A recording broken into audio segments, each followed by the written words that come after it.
आशूरा के दिन जब इमाम हुसैन के अक्सर असहाब शहीद हो चुके थे, इमाम हुसैन के खैमे से औरतों, बच्चों और अहले हरम की आहो पुकार की आवाज़ें सुनाई देती थीं।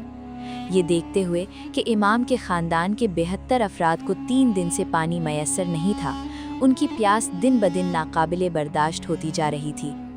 ये जानकर कि ज़्यादातर मर्द शहीद हो चुके हैं, उनके दर्द व गम में मज़ीद इजाफ़ा हो गया। माएँ अपने बच्चों के साथ बैठी थीं। उम्मे लैला अली अकबर के साथ थीं, उम्मे फरवा कासिम के साथ थीं, बीबी ज़ैनब औन और मोहम्मद के साथ थीं। करबला की ये माएँ अपने प्यारे बच्चों को क्या कहती होंगी? वो उन्हें अपनी जानें कुर्बान करने के लिए तैयार कर रही थीं, क्योंकि वो जानती थीं कि हुसैन सीधे रास्ते पर हैं। हज़रत अब्बास अलमदार हर रात की तरह खैमों पर पहरा दे रहे थे। इमाम हुसैन ने अपने तमाम दोस्तों और साथियों को अपने खैमे में जमा कर लिया और फरमाया, मेरे दोस्तों, मेरे साथियों, आज की रात आखिरी रात है। कल यौम आशूरा है, कल यौम शहादत है। यजीद के सिपाहियों से हम में से किसी को भी नहीं बख्शा जाएगा। मेरे दोस्तों, मेरे साथियों, तुमने काफ़ी तकलीफ़ उठाई है, अभी भी वक्त है, अपनी जानें बचाओ, रात की तारीकी में चले जाओ, मुझे कोई एतराज़ नहीं होगा। इमाम हुसैन ने उठकर शमा बुझा दी। मुकम्मल अंधेरा छा गया और आप फरमाने लगे कि कोई भी देखे या शर्मिंदा हुए बगैर जा सकता है। लेकिन जब शमा दोबारा रोशन की गई तो कोई भी नहीं गया था, क्योंकि वो लोग जानते थे कि वो हुसैनी हैं और उन्हें हुसैन के साथ इस्लाम के लिए कुर्बानी देनी है। उसी लम्हे इमाम हुसैन की बहन हज़रत ज़ैनब ने इमाम को बुलाया और एक दूध पीते बच्चे की हाजत दिखाई। ये बच्चा इमाम हुसैन का 6 माह का बेटा था, जिसका नाम अब्दुल्ला था, जो अली असगर के नाम से मशहूर है। जब इमाम हुसैन अपने बच्चे की हालत देखने के लिए खैमे में आए तो देखा कि बच्चे का मुंह बहुत खुश्क है और उसे अपनी प्यास बुझाने के लिए थोड़े से पानी की ज़रूरत है। हज़रत ज़ैनब ने इमाम हुसैन से अर्ज़ किया, बच्चे को ले जाइए और दुश्मनों से कहिए कि कम से कम इस बच्चे को पानी के चंद कतरे पिला दें। बच्चे की मासूमियत और मुसीबत नाकाबिले तरदीद थी और ये एक फितरी गुमान था कि शायद दुश्मनों के दिलों में रहम की कोई रमक बाकी हो और वो उसकी प्यास बुझा दें। इमाम ने बच्चे को अपनी बाहों में लिया और खैमे से बाहर ले गए। आपने उसे दुश्मन के सिपाहियों के सामने पेश किया और फरमाया, ए लोगों, मेरे दोस्तों और मेरे घर वालों को कत्ल कर दिया गया है और अब सिर्फ ये शीरखार बच्चा बाकी रह गया है जो पानी के लिए रो रहा है।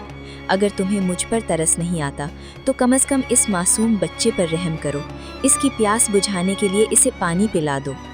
प्यारे दोस्तों, एक बाप की हैसियत से इमाम हुसैन यकीनन शदीद अजियत और गम में होंगे। वो अपने प्यास से तड़पते हुए बच्चे को देख रहे थे और फिर भी उसे पानी नहीं पहुंचा सकते थे। इमाम हुसैन ने अली असगर को करबला की जलती हुई रेत पर रखा।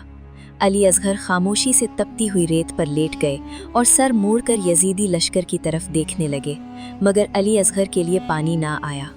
जब उमर साद ने देखा कि छोटे अली असगर प्यास से तड़प रहे हैं तो उसे खौफ हुआ कि कहीं उसके सिपाही उसके खिलाफ ना हो जाएं।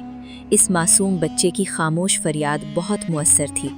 छोटा अली असगर अपने अंदाज में जिहाद कर रहा था। उमर साद ने अपने एक तीर अंदाज को हुक्म दिया, किस चीज़ का इंतज़ार कर रहे हो? इस बच्चे को खामोश कर दो। क्या तुम्हें नहीं मालूम कि ये अली का पोता है? जल्दी करो, अपना तीर चला दो, इससे पहले कि बहुत देर हो जाए। उस शख्स ने हुक्म की तामील की।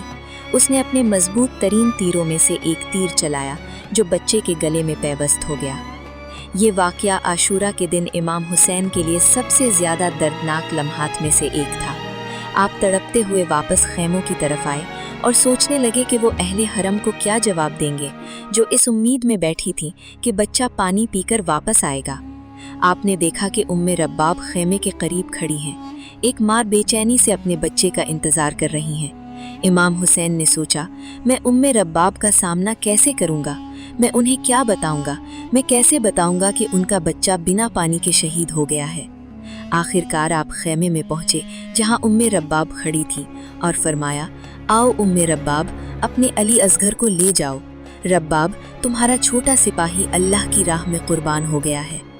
उम्मे रब्बाब अपने नन्हे बच्चे अली असगर को लेकर गले से लगाती हैं।